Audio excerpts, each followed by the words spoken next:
ओम जयंती मंगला काली भद्रकाली कपालिनी दुर्गा क्षमा शिवा धात्री स्वाहा स्वधा नमोस्तुते सर्वमंगलमांगल्ये शिवे सर्वार्थसाधिके शरण्ये त्र्यंबके गौरी नारायणि नमोस्तुते सर्वस्वरूपे सर्वेशे सर्वशक्ति समन्विते भयभ्यस्त्राहिनो देवी दुर्गे देवी नमोस्तुते भगवत्यै नमः पराम्बिकायै नमः। चलो बाबू लगा लिए पाठ, समझ में आया? हाँ आया। कोई दिक्कत नहीं। चलो कौन कौन सूत्र देखे बाबू? विशेषणम विशेषेण बहुलम उपमानानि सामान्य वचन वचनैः। ही लग गए ना बाबू, दोनों के दोनों कर्मधारय समास करने वाले सूत्र है जी है ना, क्योंकि समान तत्पुरुष कर रहा है और समानाधिकरण तत्पुरुष है। अरे समानाधिकरण है ना, अनुवृत्ति आई रही है, दोनों में आई है ना, दोनों में आई है। तो समानाधिकरण तत्पुरुष है, इसलिए इसको कहेंगे कर्मधारय समास। तो कर्मधारय है इसका मतलब तत्पुरुष नहीं है, ऐसा नहीं ना होता, तत्पुरुष भी नाम है, कर्मधारय भी नाम है। अरे तत्पुरुष नाम है तभी तो कर्मधारय हो पाया, क्योंकि वो क्या कहा था, समानाधिकरण तत्पुरुष की कर्मधारय संज्ञा होती है, उसको छोड़ के तो होगा नहीं। तो चलो ध्यान रखना, तत्पुरुष समास भी कहते चाहे कर्मधारय भी कहते, बात वही है। तो चलो यही कर लिया। तो पहला सूत्र कौन आया बाबू? विशेषणम विशेषेण बहुलम। इसमें विशेषणम किसको कहते हैं, विशेष्य किसको कहते हैं, समझ में आया? विशेषण मतलब क्या कह दिया इन्होंने? भेदकम। भेदकम, भेदक, भेदक यानी भेद कराने वाला, जो भेद करावे, आया ना, भिन्न करावे। तो चलो तो भेदक कह देंगे, और विशेष्य यानी भेद्यम, भेद्य, आया कि नहीं आया? तो जिसका भेद हो, हाँ जिसका भेद किया जाए, तो उसको कहेंगे भेद्य, भेद्य कहेंगे। इसी को व्यावर्तक, व्यावर्त्य ऐसा भी शब्द से कह देते हैं। किसको व्यावर्तक कहेंगे? विशेषण को व्यावर्तक कहेंगे। व्यावर्तन करा रहा है, व्यावर्तन मतलब भेद करा रहा है, व्यावर्तन करा रहा है, तो व्यावर्तक विशेषण हो जाएगा और व्यावर्त्य विशेष्य हो जाएगा, विशेष्य हो जाएगा। ऐसे शब्दों से भी कह सकते हैं, कोई दिक्कत नहीं है। चलो तो यही तो कर लिया बाबू। क्या इसका अर्थ, क्या वृत्ति बना दी है इसकी? विशेषण विशेषण बहुलम की विशेषण वाचकम सुबंतम समानाधिकरणेन विशेषेण समर्थेन। विशेषण सीधे कह दिए। अरे विशेष्य तो अर्थ होता है ना, उसके साथ थोड़ी समास, अर्थ के साथ नहीं ना समास करोगे। उधर जब वाचकम जोड़े तो इधर भी जोड़ने को है ना। हाँ शुरू से बोलते हैं। हाँ बोलो। विशेषण वाचकम सुबंतम समानाधिकरणेन विशेषवाचकेन समर्थेन सुबंतेन सह बहुलम समस्यते स च तत्पुरुषः। और कर्मधारय भी कह सकते हो, सोचो कर्मधारय कह सकते हैं। चलो लेकिन इतना लंबा लंबा बोलने की जरूरत नहीं है, समझ में बता जाए वही है। तो चलो हिंदी में क्या अर्थ हो जाएगा कि विशेषणवाचक सुबंत का समानाधिकरण विशेषवाचक समर्थ सुबंत के साथ बहुलता से समास होता है, आया ना। वाक न कह के बहुलम कह रहे हैं तो उसका कुछ प्रयोजन है, तो देखेंगे आगे, लेकिन बहुलता से समास होता है और वो सत्तत्पुरुष कहलाएगा। क्योंकि समानाधिकरण है इसलिए वो कर्मधारय भी कहलाएगा। ये भी ध्यान रखना। चलो उदाहरण दे दिया ना, क्या दे दिया बाबू? नीलोत्पलम। नीलोत्पलम क्या विग्रह कर दिया इसका? नीलम उत्पलम। उत्पलम जिसका विग्रह बनाने की तारीख आया ना, 7 तरह से विग्रह आया ना, कोई दिक्कत नहीं। एक बार खट से बोल दो जरा, नीलम उत्पलम का ही बोल दो। नीलम उत्पलम एक तो हो ही गया। हाँ फिर आएगा नीलम च नीलम चादह उत्पलम। अरे अलग भी बोल दिया तो कोई बात थोड़ी कर दिया। नीलम च अदह उत्पलम अलग बोलो, कोई बात नहीं, उसमें थोड़ी ना ये कोई अनर्थ कर दिया। अरे संधि कर लिए तो चादह बोले, नहीं किए तो च अदह बोले, बात तो वही नहीं है। तो चलो नीलम च अदह उत्पलम, एक दूसरा हो गया। फिर नीलम च अदह उत्पलम च, ये कर दिया। फिर आया नीलम च तत् उत्पलम। फिर आया नीलम च तत् उत्पलम च। फिर आया नीलम च यत् उत्पलम, नीलम च यत् उत्पलम च। आया कि नहीं? नीलम च एतत् उत्पलम, नीलम च एतत् उत्पलम च, ऐसे भी करते तो 7 क्या 9 हो जाएंगे। लेकिन प्रसिद्ध इन 7 में ज्यादातर दिखाया जाता है, कहीं पर भी टीका टिप्पणियों में लिखा जाता है ना, तो इन 7 में से कोई सा भी करके किया जाता है। तो उसमें घबराना नहीं है, जब भी आए। और ये 2-2 बार जो आएगा, मान लीजिए आ रहा है ना, उत्पलम के बाद भी लगा रहे एक बार, तो उस समय द्वंद्व का भ्रम नहीं करना, बिल्कुल नहीं करना, क्योंकि बीच में वो एतद और तत् शब्द चाहिए शब्द कोई भी पढ़ा रहे ना, तो वो है इसका मतलब क्या कहना चाह रहे हैं? 2 पदार्थ नहीं बता रहे हैं, जो नील है वही उत्पल है, ये बता रहे हैं ना। तो 2 नहीं है, पदार्थ एक ही है। तो इससे निकल जाता है कि ये द्वंद्व समास नहीं है। ध्यान रखना इस बात को, ठीक है ना। यदि वो नहीं रहेगा ना, खाली ऐसे बोलोगे नीलम च उत्पलम च, फिर गया हाथ से, अरे वो तो फिर द्वंद्व ना लगेगा कि नील और उत्पल ऐसा निकलने लगेगा। देखो विग्रह से अर्थ आ रहा है कि नहीं आ रहा? नील और उत्पल, ऐसा बीच में ये तद कुछ भी जोड़ देने से क्या होता है? नील जो है वही उत्पल है, एक हो जाता है दोनों पदार्थ, आया कि नहीं? और वो न जोड़े तो फिर 2 और ऐसा अर्थ समझ में आने लगता है कि नील और उत्पल, द्वंद्व में और इसमें विग्रह में अंतर समझ में आया। तो चलो यही सब ध्यान रखना बाबू। तो यहाँ तो नीलम उत्पलम यही विग्रह कर लिया पहला वाला। तो ये विग्रह करके अलौकिक विग्रह कर लेना, नीलसु उत्पलसु, हाँ ये कर लिया। घटाओ यहाँ पर, तो विशेषणवाचक सुबंत हो जाएगा नील सु। ये विशेषणवाचक है कि नहीं? हाँ है जी। भेदक होना चाहिए भेदक ना, होना तो चाहिए। भेदक है। हाँ है। क्यों कैसे भेदक है कोई कहे तो बताना हाँ, पड़ेगा ना। तो उत्पल है, तो उत्पल करके तो कोई मतलब तीन बहुत कितने बहुत प्रकार के उत्पल आते हैं, कैसे कैसे बोलो ना। श्वेत रहेगा, रक्त भी हो सकता है, नील भी हो सकता है। हाँ, आ सकता तो उसमें से कौन सा वाला? नील वाला मतलब नीला वाला। नील जब कहा जाए तो क्या हो? अरे बोलो इसको खाली नील वाला क्या कर रहे हो? नील कहा जाए। विशेषण है तो कैसे विशेषण है, इस चीज को बताना है। तो बोलो बोलो जब ये उत्पल में जब नील कह देंगे तो ये जो अन्य जो रक्त श्वेत है उसका भेद हो जाएगा, उसका भेद हो जाएगा, उससे ये भिन्न हो जाएंगे, वो सब बढ़ जाएंगे, उन सबों का व्यावर्तन हो जाएगा, फिर इसी को पकड़ा जाएगा। समझे कि नहीं? हाँ, समझे। तो इसलिए ये क्या हो गया? भेदक व्यावर्तक चाहे विशेषण हो गया। कौन आपका? नील। तदवाचक पद न चाहिए, व्यावर्तन तो वो अर्थ कराएगा ना। तदवाचक विशेषणवाचक पद हो गया नील सु। उसका किसके साथ? विशेष्यवाचक समानाधिकरण सुबंत के साथ। कौन है वो है हमारा उत्पल सु। उत्पल सु आया कि नहीं? तो देखो घटाव इसमें ये तो भेद्य तो है ना, भेद्य है, इसी का ना भेद हुआ है, इसलिए विशेष्य है। और समानाधिकरण है, कैसे समान विभक्त्यंत है, उधर नील सु इधर उत्पल सु, समान विभक्त्यंत है। आया कि नहीं? तो इसलिए इसके साथ समास हो जाएगा, बहुलता से होगा, विकल्प से होगा। कुछ विभाषा वाला ही लगाना है ना सामान्य रूप से, तो सामान्य विकल्प से हो जाएगा। तो वाक्य भी प्रयोग कर सकते हैं, नीलम उत्पलम, समास भी कर सकते हैं, दोनों चलेगा। तो नील सु उत्पल सु का समास कर लिया। आया कि नहीं? हाँ चलो कर लो, प्रक्रिया चलाओ, करो। समास कर लेंगे, समास पद प्रातिपदिक संज्ञा कर लेंगे, पुष्प धातु प्रातिपदिक से दोनों सु का लोप कर लेंगे और नील की उपसर्जन संज्ञा करेंगे, पूर्व प्रयोग करेंगे, नील उत्पल ये बनेगा। अब ये प्रातिपदिक तो है, तो इससे सु लाएंगे और परवल लिंग चलाएंगे, तो उत्पल जो नपुंसक लिंग में चलेगा, तो सु लाएंगे तो उसको अम और पूर्व कर देंगे, तो नील क्या नील क्या तुम संधि रह गई गुरु जी। अब ना फिर कुछ कट पट करोगे, ऐसे सुनाओगे तो फिर हो चुका काम। ये नील उत्पल ये बना था, यहाँ पर पहले आठ गुना से गुण कर लेंगे तो नीलोत्पल। अरे संधि कार्य तो पहले कर लोगे ना, तब ना उसको प्रातिपदिक मान के फिर लाओगे। तो आठ गुना से गुण कर लेंगे तो नीलोत्पल ये बनेगा, फिर सु लाएंगे, परवल लिंग चलाएंगे, तो सु को हम करेंगे, पूर्व कर देंगे, नीलोत्पलम बन जाएगा। क्या अर्थ हो जाएगा इसका? नीला उत्पल मतलब कमल, कमल, नीला कमल, यही तो हो जाएगा। चलो कोई दिक्कत नहीं ना है। चलो एक बात ध्यान रखो बाबू, इधर नीलम उत्पलम का हो ना, यहाँ ये नील शब्द जो है ना बाबू, वो दो अर्थों को बताता है, ध्यान रखना। नील शब्द जो है दो अर्थों को बताता है। कौन दो अर्थों को? तो नीला मतलब सब तो नीला नीला ही है, नीला नीला है तो नील को ही बताएगा। क्या नीला है तो क्या कहना चाह रहा है? रंग को बताएगा। आया कि नहीं? एक तो नीले रंग को बताएगा, ठीक है ना, तो रंगवाची इसको कह दिया जाए। चाहे वो रंग जो है वो गुण है ना, गुण है, तो गुणवाची भी कह दो इसको। आया कि नहीं? आया तो रंगवाची चाहे गुणवाची एक नील शब्द हो गया। एक नील शब्द जो है ना बाबू, वो गुण वाले को बताएगा, एक गुण वाले को। हाँ, एक तो गुण का वाचक है, नीले रंग का वाचक है, और एक नीले रंग वाला जो पदार्थ है उसका वाचक भी नील शब्द होता है। आया कि नहीं आया? तुम कहोगे ऐसे कैसे हो जाएगा? नील शब्द है तो गुण को ही बताएगा, मतलब गुण को मतलब रंग को नीले रंग को ही बताएगा। तो ध्यान रखना है, आगे तद्धित की प्रक्रिया आएगी ना, तो वहाँ नील शब्द से नीलम अस्य अस्ति, नीलम अस्य अस्ति कि नील है जिसमें अथवा जिसका। इस अर्थ में नील से क्या कर लेते हैं? मतु प्रत्यय कर लेते हैं। क्या कर लेते हैं? मतु प्रत्यय कर लेते हैं, मतु प्रत्यय कर लेते हैं। तो उसका मतु प्रत्यय कर लेंगे तो अब क्या अर्थ हो गया? नील और मतु का मिला के क्या अर्थ हो जाएगा? कि नील वाला, नील वाला ये हो जाए। तो तुम कहोगे कि मतु तो सुनाई दे नहीं रहा है, नहीं दे रहा। नील कहोगे तो उसमें नहीं सुनाई दे रहा। वहीं पर एक वार्तिक आएगा, गुणवचनेभ्यो मतु बोलुगिष्ट है कि नहीं? गुणवचनेभ्यो मतु बोलुगिष्ट। अभी लंबा चौड़ा जाने की जरूरत नहीं है। वो क्या कर देता है? गुणवाचक शब्दों से पर में मतु का लुक कर देता है। क्या कर देता है? गुणवाचक शब्दों से पर में मतु का लुक कर देता है। जब लुक कर दिया तो मतु गया, अब क्या बचा? नीला बचा। तो नील उस अर्थ को भी तो बताएगा। देखो शब्द तो नील ही बना ना, लेकिन अब किस अर्थ को बताएगा? नीला वाला, नील रंग वाले को बताएगा। समझ में आया? एक ही नील शब्द कभी गुणवाचक भी है, कभी गुणीवाचक भी है। समझे? नहीं समझे? नील शब्द गुणवाचक भी है। गुणवाचक मतलब किस अर्थ को बताएगा? रंग अर्थ को। नीले रंग बोलो ना, कौन पीले रंग को बता देगा? क्या तो बोलो ना साहब साहब, नीले रंग को बताएगा। ये कौन सा? ये गुणवाचक, ये गुणवाचक नील शब्द कहा जाएगा। है ना? और दूसरा जो बताया मतु का लुक करके जो नील बना है, बना तो नीली है, तो वो गुणीवाचक नील शब्द कहा जाएगा। मतलब किसको बताएगा? वो जो नीले वाला, नीले रंग वाला होगा, उसको नील रूप वाले को बताएगा, नीलवान को बताएगा। लेकिन अब मतु का लुक हो जाता है इसलिए उसको बोला नहीं जाएगा, है ना? तो नीले रूप वाले को बताता है, तो गुणीवाचक उसको कहेंगे। समझे? तो यहाँ पर तुम्हारा नीलम उत्पलम में हमको जरा दिमाग लगा के बताओ, है कि नहीं, कि कौन सा वाला ये नील है?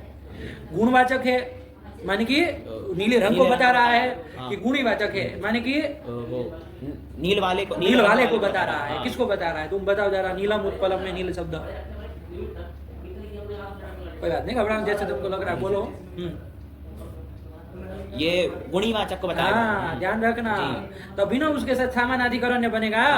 तभी। अरे नील जो नीलम च तद उत्पलम कहा ना, जो नील है वही उत्पल है। हाँ। अब तुम्हारा नील यदि गुण को बताएगा, है ना, मतलब नीले रंग को बताएगा, तो जो नील है वो उत्पल नहीं ना है। नहीं। अरे नील तो मतलब तुम यदि उसको रूप कहोगे, मतलब नीले रंग को कहोगे, तो वो थोड़ी ना उत्पल है। नहीं। समझ में आया? तो समानाधिकरण्य नहीं होगा फिर। खाली समानाधिकरण्य का मतलब तुम ये मत समझो, अभी तक हमने तुमको स्थूल दृष्टि से बताया समान विभक्ति को विभक्ति तो होना चाहिए, लेकिन अब थोड़ा समझो, समान विभक्त्यंत भी उसका सही अर्थ नहीं होगा, समान अर्थकत्व होना चाहिए। समान अर्थकत्व होना, समान अर्थकत्व होना, एकार्थवाचकत्व। समानाधिकरण मतलब उसका यहाँ पर अर्थ लेना हो ना सब जगह, तो एकार्थवाचकत्व ही अर्थ रहेगा। समानाधिकरण मतलब एकार्थवाचकत्व, मतलब एक अर्थ को बताने वाले होने चाहिए, तभी कहा जाएगा कि इसका समानाधिकरण है। खाली सु लग गया तो कह दिए कि समानाधिकरण, ऐसा नहीं होगा।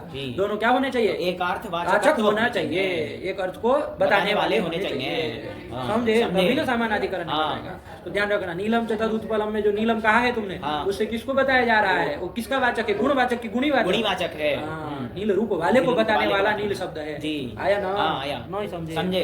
ध्यान रखना, कभी भी मत कह देना कि ये नील का कोई पूछे अर्थ क्या है, तो कह देंगे नीला रंग, झट से यही निकल जाए। यदि समझे नहीं वो बात को बारीकी से, तो सीधे क्या कहते हैं, नील मतलब क्या? तो नीला रंग, यही निकल जाएगा। तो फिर नीलम चतुर्थ उत्पलम तुम्हारा विग्रह कैसे बनेगा? अरे जो नील है वो उत्पल नहीं ना है, अरे वो तो रंग है, वो तो द्रव्य है। कमल तो द्रव्य हो गया, तो वो गुण हो गया, अलग अलग हो गया। समानाधिकरण ने फिर नहीं बन पाएगा। ध्यान रखना, कोई भी पूछे कि नील जो है वो क्या है, तो ये कौन सा वाला नील शब्द लेना है? गुणीवाचक नील शब्द लेना है। तो नील रंग वाले को बताएगा। तो नील रंग वाला कौन है?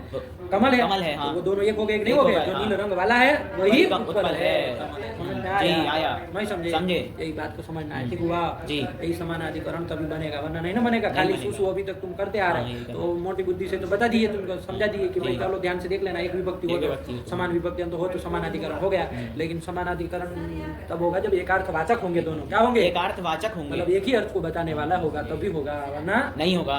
ध्यान रखना, ठीक है ना? मोटे मोटे जल्दी हम लोग देख लेते हैं। विभक्ति एक है तो विभक्ति एक तभी ना हो पाएगी जब वो रहेगा, तो समान अर्थ रहेगा। हाँ, समान अर्थ वाले रहेंगे तभी ना हो पाएगा। चलो, तो यही कर लिया बाबू, घबरा नहीं, उसमें कोई बात नहीं है। बस ये ध्यान रखना है खाली कि ये गुणीवाचक नील शब्द है। नीलम उत्पलम जो विग्रह कर रहे हैं, उसमें नील शब्द चाहे नीलोत्पलम समाज में जो नील शब्द है वो किसका वाचक है? गुणीवाचक नील शब्द है ना जी। कुछ नहीं सरल है, बाकी प्रक्रिया तुमने बनाई है। नीलोत्पलम आगे चले, फिर बोला फिर वो बहुल ग्रहणात् क्वचित नित्यम। अच्छा, क्वचित नित्यम पहले इसका दिया है, क्वचित न भी तो आया है, आगे है। चलो, रामो जामदग्नि आया।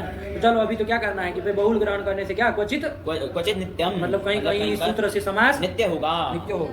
आया कि नहीं आया? तो कहाँ नित्य होगा? तो कहा करे कृष्ण सर्प, नित्य ही समास करना। यदि बहुल ग्रहण नहीं करते, ऊपर से विभाषा का अधिकार भी विकल्प से होने लगता, तो ऐसा नहीं ना करना। अरे कृष्ण सर्प जो है वो काले सर्प को नहीं बता रहा है, ध्यान रखना। काला सर्प इस अर्थ को नहीं बता रहा। यदि ऐसे बताता ना तब तो फिर कर लेते, फिर विकल्प से करने में क्या जाता? अरे कृष्ण सर्प, ऐसा वाक्य भी रह जाता, कोई दिक्कत नहीं थी। नहीं ना दिक्कत थी। तो फिर नित्य क्यों करा? क्योंकि ये कृष्ण सर्प जो है वो संज्ञा है बाबू। क्या है ये? संज्ञा है। कोई सर्प जाति विशेष के सर्प की क्या है? संज्ञा है। तो इसमें विग्रह वाक्य नहीं ना होगा, नहीं होगा। इसलिए ध्यान रखना। तो ऐसे जो संज्ञा शब्द होंगे वहां पर इससे समास तो होगा, लेकिन कैसे होगा? नित्य होगा। ये बहुल ग्रहणात् नित्य हो जाएगा। समझ में आ गया? तो चलिए, कुछ नहीं तो लौकिक विग्रह तो करना नहीं करना। अरे नहीं ना करेंगे, अशोपद विग्रह भी नहीं कर रहे, दोनों चलता है। या तो अविग्रह कर दो या तो अशोपद विग्रह कर दो। तो हम अविग्रह ही चला रहे हैं। तो चलो, अलौकिक विग्रह तो किया जाएगा। कृष्ण सु सर्प सु ये कर लेंगे, और आगे की प्रक्रिया तुम कर ही लोगे। कृष्ण सर्प बन जाएगा जी। चलिए, तो ये कर लिए, समाज कर लोगे ना? एक बार कृष्ण सु सर्प सु में घटा दो, विशेषणवाचक सुबंध हो जाएगा कृष्ण सु, और समानाधिकरण विशेष्य समर्थ सुबंध के साथ। विशेष्य तो अर्थ होता है ना भाई, विशेष्यवाचक समर्थ सुबंध के साथ, तो वो हो जाएगा। हर बार क्यों तुम इसे छोड़ते हो? सर, विशेष्य समानाधिकरण विशेष्यवाचक समर्थ सुबंध हो जाएगा हमारा सर्पसु, उसके साथ समास कर लेंगे, और शेष प्रक्रिया करके क्या बन जाएगा? कृष्ण सर्प बन जाएगा। चलो, और बहुल ग्रहणात् क्वचित न ये भी कह दिया। क्वचित न कहाँ पर? तो क्या उदाहरण दिए? रामो जामदग्न्य। राम जो है वो क्या है? जामदग्न्य। ये तद्धित प्रत्यय करके बना है। जमदग्ने है अपत्यम, जमदग्नि का अपत्य मतलब पुत्र। वो विग्रह करके सब प्रत्यय वगैरह करके जामदग्नि ये बनाया है। तो जामदग्नि का अर्थ क्या हुआ? जामदग्नि बराबर जामदग्नि के जाम नहीं जमदग्नि के पुत्र ये है ना। तो जो राम है वही ना जमदग्नि के पुत्र है, दोनों एक ही है। और विशेषण भाव हो ही जा रहा है, समानाधिकरण भी है। समास हो जाना चाहिए, नहीं होना चाहिए?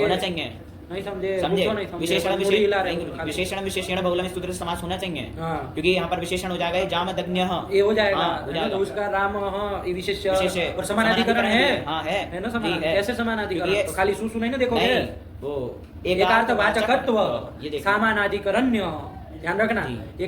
समानाधिकरण्यम बराबर एकार्थवाचकत्व, आया कि नहीं आया, हाँ। और समानाधिकरण बराबर एकार्थवाचक। अच्छा, अरे उधर तो जोड़ोगे, से जोड़ा होगा तो जोड़ेंगे, ठीक है। नहीं जोड़ा होगा समानाधिकरण होगा तो एकार्थवाचक, एकार्थवाचक, ये कहेंगे, जी, नहीं हाँ, समझे, समझे। क्या समझे, कि अगर समानाधिकरण्यम नाम नाम एकार्थवाचकत्व त्वम और समानाधिकरण नाम एकार्थवाचक, हाँ, ये ऐसा। समझे, हाँ, ध्यान समझे। रखो, दोनों खिचड़ी नहीं पकानी है। हाँ। अरे उधर तो लगेगा तो उधर भी भावार्थक कोई प्रत्यय होगा, दोनों बराबर ठीक, होगा ना, हाँ। चलिए ये कर लिया, तो क्या कर लिया यहाँ पर प्रकृति में, तो यहाँ पर समास होना समास चाहिए, होना- हाँ, लेकिन होना कह दिया चाहिए। बहुल ग्रहणात क्वचित क्वचित न। क्वचित कहीं कहीं नहीं नहीं होगा, होगा। चलो समास नहीं करना नहीं है। करेंगे, हाँ। तो बहुल ग्रहण का फल मिला कि नहीं मिला। मिला, चलिए, कहीं क्वचित प्रवृत्ति भी लगा रहे, क्वचित क्वचित अप्रवृत्ति अप्रवृत्ति भी लगा रहे हैं। और क्वचित क्वचित विभाषा वाला विभाषा भी वाला लगा भी, रहा है, हाँ, लगा रहे हैं? लगा रहे हैं। अरे नीलम सामान्य रूप से तो क्वचित क्वचित विभाषा ही विभाषा ही चलेगा, चलेगा। नीलम च उत्पलम नीलोत्पलम, जी, हाँ। नीलम च नीलम च तत् उत्पलम, हाँ, नीलम च तत् उत्पलम इति इति नीलोत्पलम। ओ वाह, तो विकल्प क्वचित विभाषा है ना, हाँ। चल, ठीक है, लिया। कुछ नहीं समझे हो, समझे। हाँ, फिर आगे ये हो गया, फिर आया उपमानानि सामान्य वचनैहि, ये सूत्र आ गया ना, हाँ। चलिए उपमानानि सामान्य सामान्य वचन ही का वचनैहि। क्या कर दिया, कि उपमानवाचकम सुबंतम हाँ, ये सब में ये जोड़ना पड़ेगा ना, जी, क्योंकि हाँ। ये तो उपमान विशेषण विशेष ये सब तो बाबू क्या होता है, अर्थ अर्थ होता होता है, है। इनका तो समास होगा नहीं, नहीं। सदवाचक कैसे करना पड़ेगा, हाँ, ध्यान रखना, जी। चलो। और उसमें सामान्य वचन ही में भी ध्यान रखना बाबू, हाँ, तो सामान्य वचन का शब्द का अर्थ क्या आएगा, अपने से समझो, कल हम लोगों ने वो कर लिया ना, वो सही जी। किया है, ऐसे ही करना है, लेकिन शब्द से कैसे निकल रहा है उसको भी थोड़ा ध्यान दो, हाँ। कैसे निकल रहा है, सामान्यम वक्ति इति सामान्य वचन, हाँ, सामान्यम वक्ति इति सामान्य वचन वचन, हाँ, कि सामान्य को बताने वाला, बताने वाला, सामान्य को, सामान्य मतलब क्या बाबू, सामान्य मतलब क्या, साधारण धर्म, हाँ, सामान्य कॉमन होता है ना, हाँ, साधारण साधारण धर्म, किसका साधारण, तो सब तुमको अपने जोड़ लेना है, किसका उपमान और उपमेय में रहने वाला साधारण धर्म, हाँ, ये बोलो, हाँ। सब अपनी भाषा मत जोड़ो, कुछ इसमें अनर्थ होता है, अरे इन दोनों में रहने वाला जो धर्म, उसी को ना कहेंगे साधारण धर्म, उसी को कहेंगे सामान्य धर्म, सामान्य भी कह देंगे, नहीं कहेंगे, हाँ कहेंगे, उसको भक्ति, उसको बताने वाला कौन होगा, शब्द होगा ना, हाँ, शब्द होगा, हाँ, जैसे चंद्र और मुख में क्या साधारण धर्म है, आह्लादकत्व, हाँ, ये साधारण उसको धर्म। बताने वाला, साधारण धर्म को बताने वाला, यही ना आया, हाँ, यही आया। तो सीधे सीधे तो सामान्य वचन का अर्थ क्या करना चाहिए, साधारण धर्म, बताने वाला, क्या शब्द जोड़ोगे, साधारण धर्म, को बताने वाला ऐसा, अरे हिंदी ही बोलोगे कि अर्थ करोगे तो कुछ जोड़ोगे शब्द, बताने वाला तो क्या कहोगे, साधारण धर्म का वाचक, वाचक, हाँ। यही ना जी, निकलेगा, हाँ, यही निकलेगा। सामान्य वचन शब्द का अर्थ क्या निकलेगा, साधारण धर्म का वाचक, वाचक, यही ना अर्थ जी। निकलेगा, लेकिन हम लोग इतने से रुके नहीं है, साधारण धर्म का वाचक नहीं कहा नहीं, है, हाँ। हम लोग साधारण धर्म का धर्म किसका वाचक करके क्या कहा, किसका वाचक लिए थे, साधारण धर्म वो सीधे साधारण धर्म का वाचक शब्द पकड़े थे, नहीं नहीं उसमें जोड़े थे ना, विशिष्ट, हाँ, मतलब साधारण धर्म से साधारण धर्म से विशिष्ट का वाचक, वाचक, ऐसे हाँ, किए ये थे, किए थोड़ा ये जोड़ के किए थे, वरना सामान्य वचन से तो सीधा सीधा यही ना आ रहा है, क्या आ कि रहा है, साधारण धर्म का वाचक, हाँ, ये है। साधारण धर्म का वाचक वाचक। आया कि नहीं हाँ। आया, जैसे गण और उसमें देवदत्त आदि में हाँ।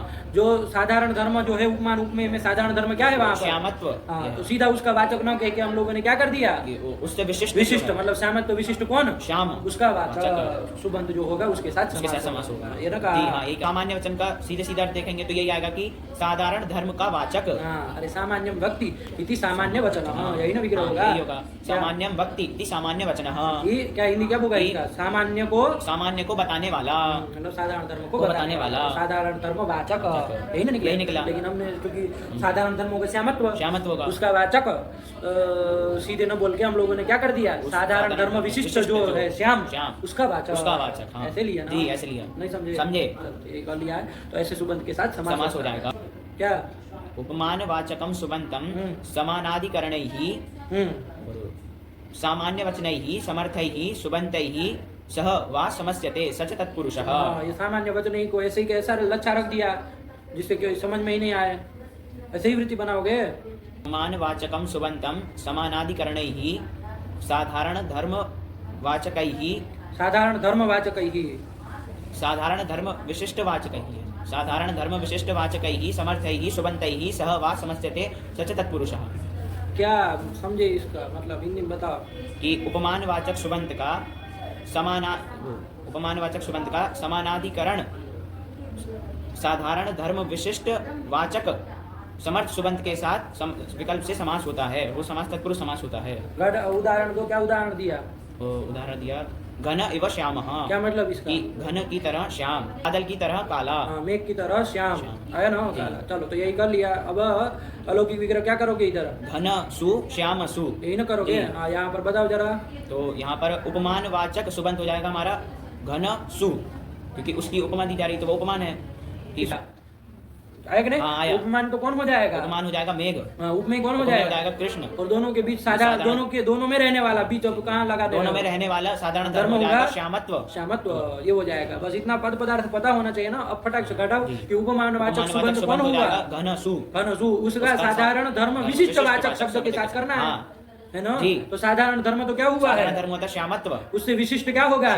उसका वाचक सुबंत कौन हुआ? श्याम सु। बैठ गया आराम से। तो फिर अब इसमें तुम उलझाओ इधर उधर इधर उधर, तो फिर घंटा एक लग जाए ना बात कहने में। तो चलो ये श्याम सु के साथ घन सु का समास कर लिया, प्रातिपदिक संज्ञा हो जाएगी और दोनों सु का लुक हो जाएगा। तो घन श्याम ये बनेगा और घन की उपसर्ग संज्ञा पूर्व प्रयोग कर लेंगे घन श्याम। अब परवलिंग चलाएंगे तो सु लाएंगे, उसको रुद्र उपसर्ग कर देंगे घन श्याम। कि बादल की तरह काला, काला कनैव श्याम। यही अर्थ हो जाएगा उसका, घन श्याम कनैव हो जाएगा। विकल्प से कर रहा है ना? विकल्प से कर रहा है। तो वाक्य भी प्रयोग कर सकते हैं। क्या वाक्य? घन एव श्याम कर सकते हो। तो चलो यही बना लिया। ऐसे और भी उदाहरण हो जाएगा। फिर वो वार्तिक आता कब आएगा? अब शाक पार्थिवादी नाम सिद्धये उत्तर पद लोपस्य उपसंख्यानम। क्या मतलब इसका? कि शाक पार्थिवादी जो उसमें जो पठित जो शब्द है उसकी सिद्धि के लिए उत्तर पद मतलब पूर्व पद के उत्तर पद का लोप होता है। यही ना कर दिया। उत्तर पद का पूर्व पद का जो उत्तर पद है उसका लोप कराने वाला वार्तिक है। आया कि नहीं? कोई इसके द्वारा समास भी करा लेते हैं आचार्य, बताए ना। चलो वैसा करेंगे तो उस तरह से अर्थ बोलना पड़ेगा। आया कि नहीं आया? लेकिन अभी तो फिलहाल लोप ही करा रहे हैं। तो चलो ये कर लिया जाए। उदाहरण क्या दिया? वो शाक पार्थिव। क्या विग्रह किया? बोला किया शाक प्रिय पार्थिव। उसमें पहले शाक प्रिय को बताना पड़ेगा ना। शाक प्रिय यस्य सह क्या बनेगा? सह शाक प्रिय। बोलो ना, शाक प्रिय यस्य सह शाक प्रिय।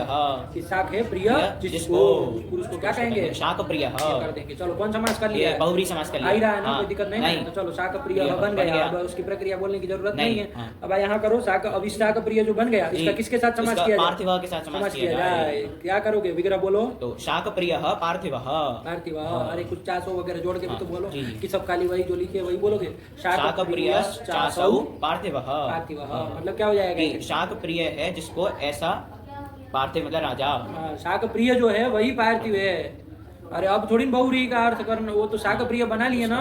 अब ये जो विग्रह किया इसका क्या मतलब? अभी तुम बहुव्रीहि में घुसे हुए हो कि शाक प्रिय जिसको है वो मतलब वो शाक प्रिय जिसको है, अभी भी बहुव्रीहि का अर्थ बोल रहे हो तुम। वो बन गया। शाक प्रिय का मतलब क्या समझ में आया? बोलो पहले। शाक प्रिय है जिसको, उस पुरुष का नाम हो गया शाक प्रिय। अब यही ना हो गया शाक प्रिय, कोई पुरुष का नाम हो गया। पुरुष का नाम हो गया। बोलने की जरूरत नहीं है। शाक प्रिय शब्द का मतलब है जिस पुरुष को शाक प्रिय, उस पुरुष को ही वो शब्द बता रहा है।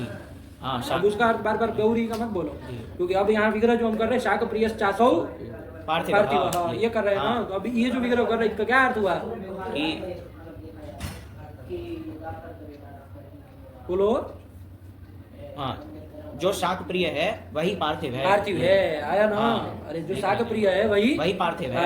यही ना, तब ना हो पाएगा भाई। अरे विशेष विशेषण। अब तुम बहुव्रीहि का अर्थ इसमें करो। आया ना? वो स्पष्ट करने के लिए यदि बोलने के लिए बोलो, लेकिन शाक प्रिय जो है वही पार्थिव है। पार्थिव मतलब राजा। तो वही पार्थिव है। यही कर लिया। यहाँ पार्थिव राजा जो पार्थिव जो है वो क्या हो जाएगा? पार्थिवसु। पार्थिवसु ये हो जाएगा विशेष्य। विशेष्य हो जाएगा पार्थिवसु। विशेष्य तो अर्थ न होता है,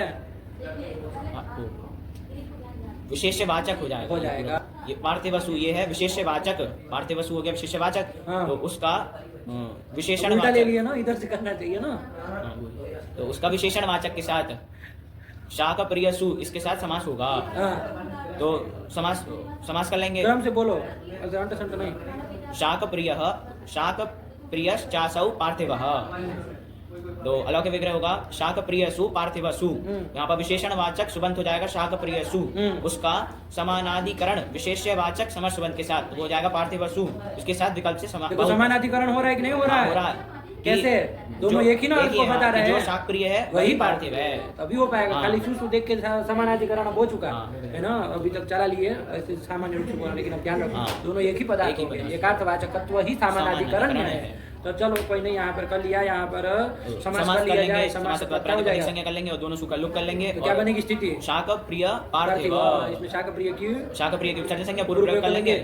इससे पहले कर लेंगे। हाँ, शाक प्रिय पार्थिव, अभी ना वो पूर्व पद कहलाएगा। चलो हाँ। हाँ, फिर अब वार्तिक आएगा, शाक पार्थिवादी नाम सिद्ध है उत्तर पद लोपस्य उपसंख्यानम। तो शाक पार्थिवादी गण पठित जो शब्द है उनकी सिद्धि के लिए क्या करना है? पूर्व पद के उत्तर पद का लोप करना। हाँ, आया ना, हाँ। सीधे ही उत्तर पद का लोप ऐसे नहीं बोला। नहीं, हाँ, जो बोले वो जी। ठीक बोले कि पूर्व पद में जो उत्तर पद जिसका लोप करना, तो पार्थिव का कर देते हाँ। है ना जी, सीधे। जी। तो चलो कोई नहीं, पूर्व पद में उत्तर पद उत्तर कौन पद है? माने प्रिय, प्रिय है। पूर्व पद शाक प्रिय, हाँ, उसमें उसमें उत्तर उत्तर पद प्रिय है ना? है तो उसका लोप हो जाएगा, तो शाक पार्थिव यही बन जाएगा। हाँ। और आगे आगे प्रातिपदिक प्रातिपदिक के शुरू सूर्य से तो शाक पार्थिव। हाँ। क्या मतलब हो जाएगा? कि जो शाक प्रिय है वही पार्थिव है। आया कि नहीं? हाँ। अब उसको स्पष्ट बोलना हो ना तो ऐसे बोल सकते हो, हाँ। शाक है प्रिय प्रिय जिसको, ऐसा ऐसा पार्थिव।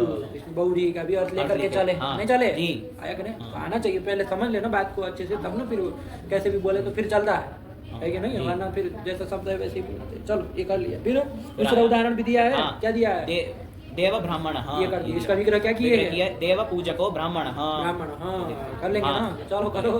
देव पूजक इसमें देव बनाएंगे, पूजक हाँ। पहले बनाओगे ना? हाँ, जो कि विग्रह होगा देव आम हाँ। पूजक सु। पूजक ये। सु। हाँ, अब किस सूत्र से समास षष्ठी कर? सूत्र से। हाँ, तो करो ना। षष्ठ्यंतम षष्ट्यंतम सुबंतम समर्थेन सुबंतेन सह वा समस्यते सदा तत्पुरुषः। सब देखो ऐसे सूत्र बोलो, उसकी वृत्ति बोलो, तब ना समाज चढ़ेगा। जी, हाँ। एक बार पढ़ लिया और दूसरे दिन सुना दिया, ऐसे समाज दुनिया में हजारों लोग पढ़ते, किसी को नहीं बैठता है, उपस्थित नहीं रहता है। बार बार सूत्र बोलो, उसका वृत्ति बोलो, क्या अर्थ हम लोग बनाए थे।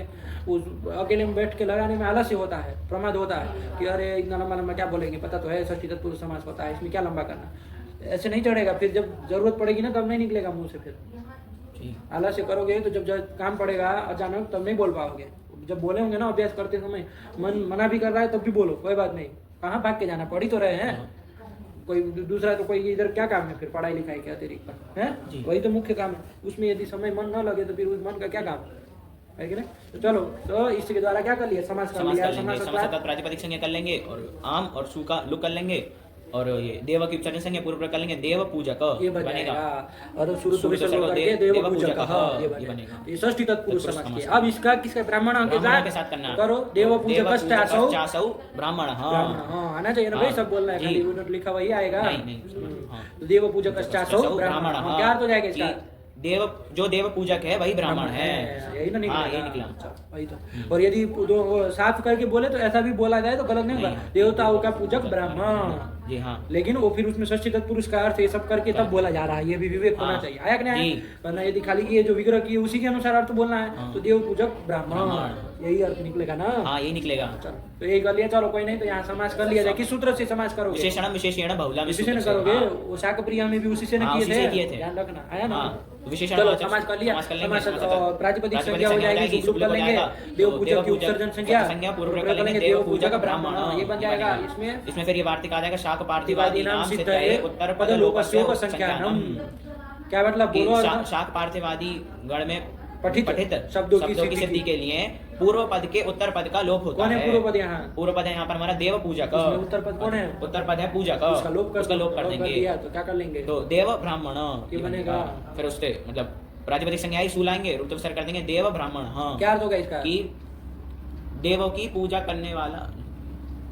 ये भी बोलो, कोई बात नहीं, बोल सकते हो, बोलने के, लेकिन अभी कर्मधारय ही बोलो। तो कर्मधारय किया है ना अभी, उसकी तरह बोलो। क्या तो जाएगा? जो देव पूजक ब्राह्मण। अरे जो बोलना जरूरी नहीं होता। देव पूजक ब्राह्मण, छोटे बच्चों को सिखाया जाता है इस तरह से। देव पूजक ब्राह्मण, यही ना? हाँ। चलो, देव ब्राह्मण नहीं ना कहते? नहीं, देव है वही ब्राह्मण है।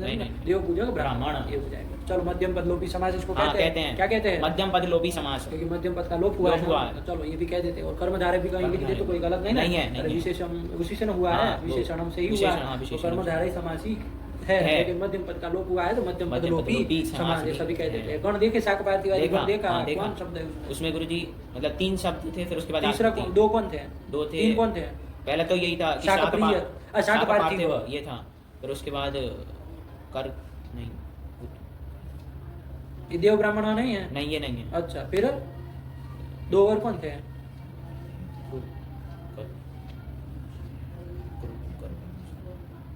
क्या देखे फिर? बोलो क्या है? बोलो, लिखा नहीं है यहाँ कुतुब श्रुत, ये क्या है? ये है गुरुजी। और क्या है? फिर है अजा तौल वली।